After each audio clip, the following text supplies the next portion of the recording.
Welcome to our continuing series, Fine Poetry. Poems today, Louise Bogan, Part 2, Statue and Birds.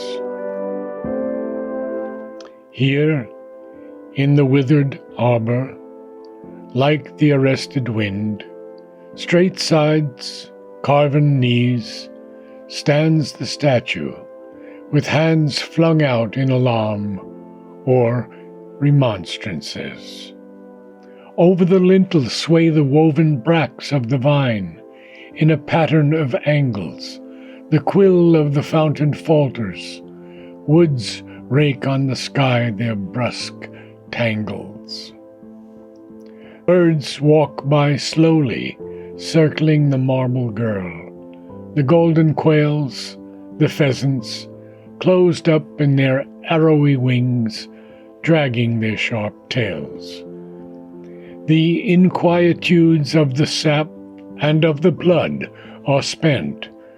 What is forsaken will rest.